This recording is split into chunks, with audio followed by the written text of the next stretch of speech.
જૂનાગઢ કૃષિ યુનિવર્સિટી અને વર્ષા વિજ્ઞાન મંડળ દ્વારા છેલ્લા 30 વર્ષથી દર વર્ષે ચોમાસા પહેલા વર્ષા વિજ્ઞાન પરિસંવાદનું આયોજન કરવામાં આવે છે।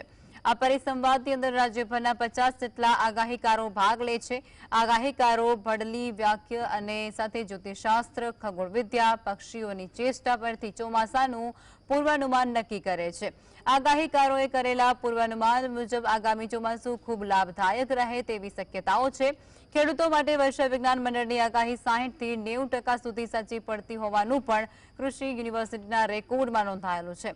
વર્ષોથી આ કાર્યક્રમની અંદર ભાગ લેતા વંથલીના આગાહીકાર રમણીકભાઈ વામજાએ જણાવ્યું હતું કે આગામી ચોમાસા દરમિયાન સૌરાષ્ટ્રની અંદર 48 થી 55 ઇંચ જેટલો વરસાદ નોંધાશે અને આ ઉપરાંત કપાસના પાકને થોડું નુકસાન થાય તેવું પણ અંદાજ છે। નવરાત્રી દરમિયાન હાથીઓ નક્ષત્ર બેસતું હોવાથી નવરાત્રીમાં ભારેથી અતિભારે વરસાદની પણ શક્યતા છે।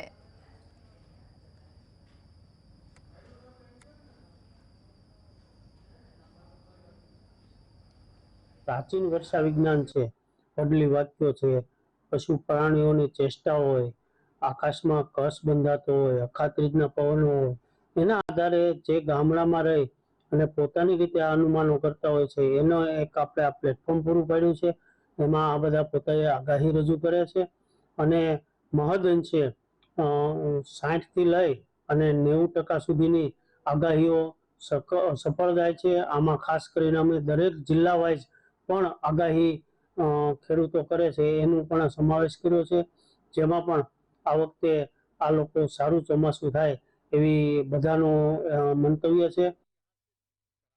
આ વર્ષે ખેડૂત માટે વર્ષ સારું જશે। વેપારી માટે ભયંકર મંદી આવશે। 3 ટપકા વાવણી થશે। શિયાળુ પાક અબલક થશે। સફેદ વસ્તુ વીજળી વધારે પડશે। ભાદર મહિનામાં તીડ પંખી આવશે। 48 થી 55 વરસાદ થશે। વધારે વરસાદ જામનગર જિલ્લામાં થશે। 16 વર્ષે સમગ્ર સૌરાષ્ટ્રમાં ડેમ ઓફર જુલાઈ માસમાં થશે। સાપ વિષીકરણ બનાવ વધારે બનશે। અતિ ભારે ગરમી પડશે।